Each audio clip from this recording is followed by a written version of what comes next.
Myself, Dr. Sudhanshu Tripathi, a board-certified plastic reconstructive and hair transplant surgeon. I am associated with Orbit Hospital since last 3 to 4 years. और मैं यहाँ पे 3-4 साल से multiple तरह की सर्जरीज जिसमें ट्रॉमा एक पार्ट है, माइक्रोवेस्कुलर सर्जरी इसका एक और पार्ट है, कॉस्मेटिक सर्जरी और हेयर ट्रांसप्लांट सर्जरी यहाँ पे करता हूँ। और सो बेसिकली प्लास्टिक सर्जरी अगर आप देखेंगे तो एक सुपर स्पेशलिटी ब्रांच है जिसमें जिसका डोमेन जो है राइट फ्रॉम हेयर से लेके टोस तक है, यानी कि नाखून तक होता है। तो अगर हम देखें तो हेयर ट्रांसप्लांट इसका एक पार्ट है, फेशियल एस्थेटिक सर्जरी इसका एक और पार्ट है। लेकिन कई बार हमारे पास ट्रॉमा एक्सीडेंटल केस भी आते हैं जिनको फेस में एस्थेटिक पार्ट भी बचाना है, लेकिन साथ ही साथ उनमें ट्रॉमा भी हमें रिकन्स्ट्रक्ट करना है। तो वहाँ पे एक मेटिकुलस प्लानिंग लगता है।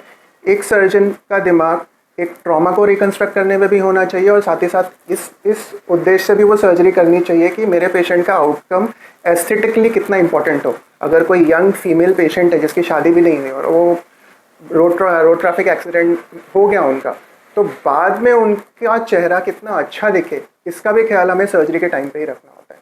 फिर कई बार इसमें न्यूरो सर्जरी से रिलेटेड केसेस भी हमारे पास रहते हैं जिसमें उनको बाद में कवरेज की ज़रूरत पड़ती है। हैंड ट्रॉमा इसकी एक अलग स्पेशलिटी है, लेग फुट ट्रॉमा इसकी एक अलग स्पेशलिटी है, डायबिटिक फुट मैनेजमेंट एक पूरा ही अलग डोमेन है जिसमें हम लोग ऐसे पेशेंट जो कि दूसरे सर्जन से हमें रेफ़र होकर आते हैं कि आपका ये फाइनल डिसीजन आप देके बताइए कि पैर को बचाना है या काटना है। हमने वैसे भी कई सारे केसेस की सक्सेसफुल सर्जरी करके उनका पैर बचाया है।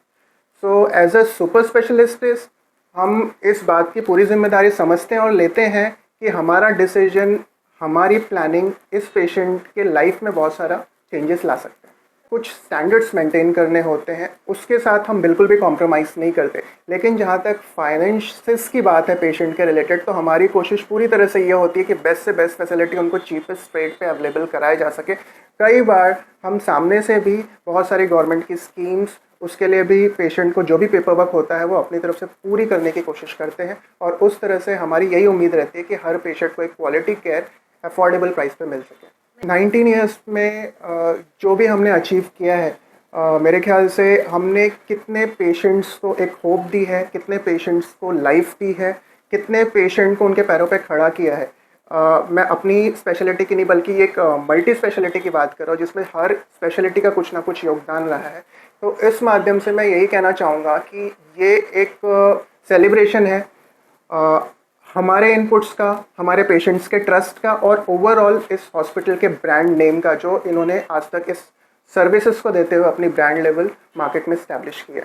तो हम सबके लिए एक सेलिब्रेशन का टाइम है और मैं उम्मीद करता हूँ कि आगे भी ये जर्नी ऑर्बिट की, उनके पेशेंट्स की और हम डॉक्टर्स के साथ में कंटिन्यू रहेगी। यहाँ पे एक्चुअली हमने मोज़ाम्बिक जो कि एक कंट्री है साउथ अफ्रीका में, वहाँ से कई सारे पेशेंट्स, बिकॉज एक पेशेंट उनका आया था, उन्होंने बहुत कंट्रीज़ में इनफैक्ट अपने ट्रीटमेंट कराए और ultimately he landed up in Mumbai और उसके बाद वो सर्च करके हमारे पास आए एंड वी मेड श्योर कि वो व्हीलचेयर पे आए थे, लेकिन हमारे यहाँ पे 1 से 1.5 महीने की ट्रीटमेंट के बाद वो चल के अपनी कंट्री को वापस गए और उसके बाद वहाँ से उन्होंने 3-4 पेशेंट को और रेफ़र किया। फिर वहीं के एक पेशेंट का हेयर ट्रांसप्लांट भी किया and this is like a big achievement for us because इस हॉस्पिटल, यहाँ के ट्रीटमेंट और basically Indian standard treatment protocols, इसको आज इंडिया ही नहीं, इंडिया के बाहर भी लोग अप्रिशिएट कर रहे हैं and they are very happy with the kind of quality and treatment we are providing to our patients.